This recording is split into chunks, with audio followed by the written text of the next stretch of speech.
Immigration, one of those areas you're not meant to talk about. Well, I don't know why you shouldn't. Immigrants always talk about it, by the way. Should immigrants be forced to, obliged to, expected to assimilate to varying degrees when they come to a new country? Is that really such an extreme proposition? Peter Brimelow is one of the most sensible writers and authors when it comes to this issue, and he joins us now from New York. Welcome to you, my friend.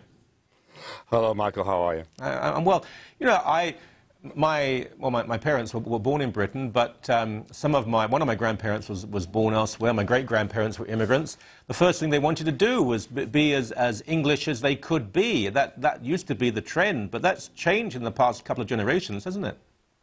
Yeah, I mean, I think you're referring to the poll that the Globe and Mail ran last week, the Trudeau Institute's poll. Yeah. And of course, what that shows is that the great majority of immigrants want to assimilate. And the great majority of native-born Canadians think they ought to assimilate. And that result is consistent. All polls always show that. It's just basically the multicultural bureaucrats who don't, and the professional ethnics who don't want it to happen. However, the curious thing is here that the Trudeau Institute, is named after Pierre Trudeau, and it was under him that Canada adopted the policy of multiculturalism, which actually encouraged people, not to assimilate. Yeah, they do it. It's a form of building dependent constituencies. Political entrepreneurs want to build dependent constituencies and hand out goodies to them, all that kind of thing. Yes. When I was working, for Maclean, they own Financial Post in Canada. The advertising agency's salesman told me directly it was hopeless to try and get certain types of advertising money from the government because it was just spent on the ethnic press. It was a way of bribing the ethnic press. Is it that deliberate, though? Because I mean, you're quite right. The vast majority, at least, of people who come to Canada, there are one or two groups I have concerns about, but they want, to varying degrees, be Canadian. They don't have to instantly like hockey and burgers or anything, but they want to be part of the fabric of the country. And most of the host culture want that too. But it's a small group of people who say, no, no, no, no, no, no. But is it really that sinister? It's so they can keep people divided and use their votes to keep them in power? Yeah, there's a very good essay about this written in Australia a few years ago. There's a type of economics called public choice economics, and it looks at what the consequences of the self-interested nature of the government bureaucrats. In this case, I think it absolutely is self-interested. I think it's a way for, there's a lot of people in the multicultural business, and they intend to keep that way. And of course, as soon as money's on the scene, you do then immediately create a class of professional ethnics who are in the business of getting it and lobbying for it and so on. Mm-hmm. So I think it is a fairly conscious process. Of course, it's also a problem of sort of decay of morale and so on, confidence among the host culture.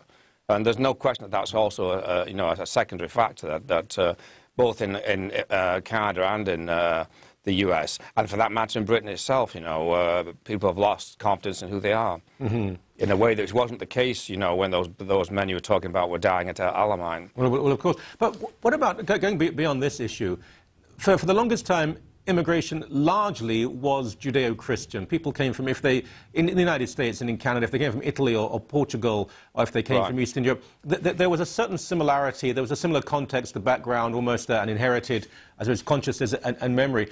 And I think with Hinduism, for example, we see that to a degree being replicated because there's an eagerness to become part of the host, and Hinduism's always embraced others. When it comes to Islam, is there more of a challenge here?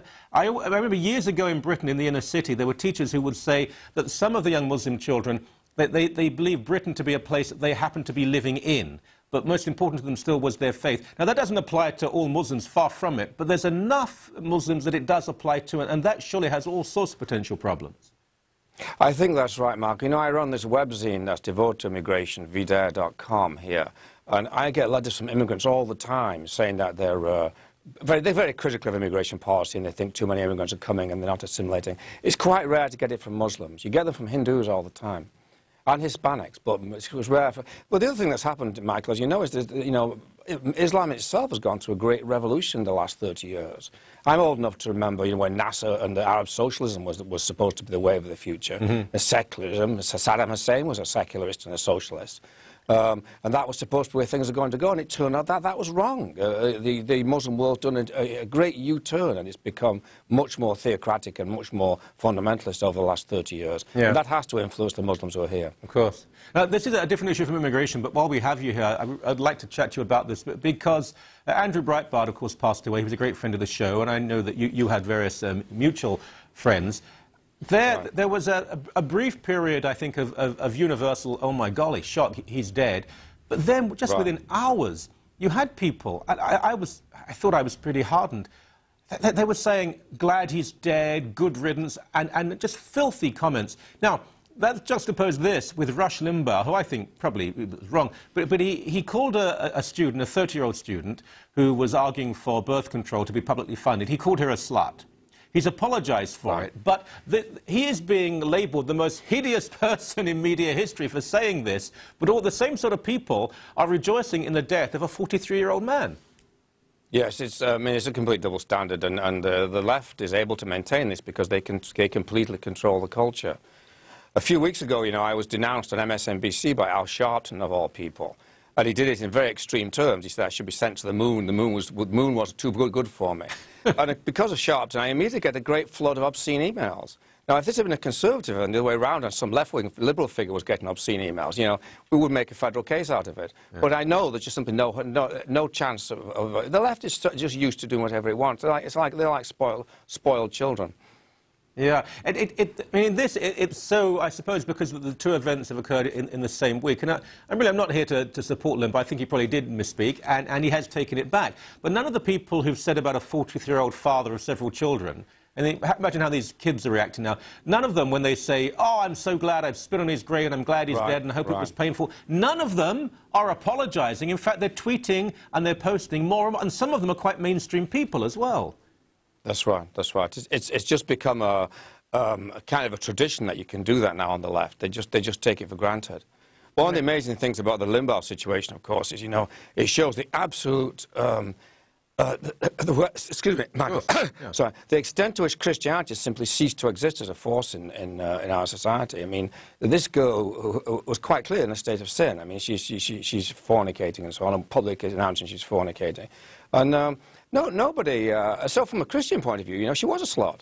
But nobody's, I don't hear any bishops saying this. I don't hear any sermons preached about it. They've just completely fled from the public arena.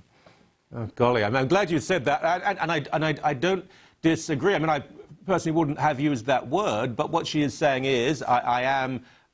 well, she said women may need contraceptives. She's living a life, from a Christian point of view, she's quite clearly living a life in a state of sin. She said that women also need this because they may be physically ill, they may need contraceptives for other reasons, but it comes down to, I want to have sex whenever I want to have it, and I want you to pay directly or indirectly for my contraceptives. Well, at the very least, buy them yourself, love, surely.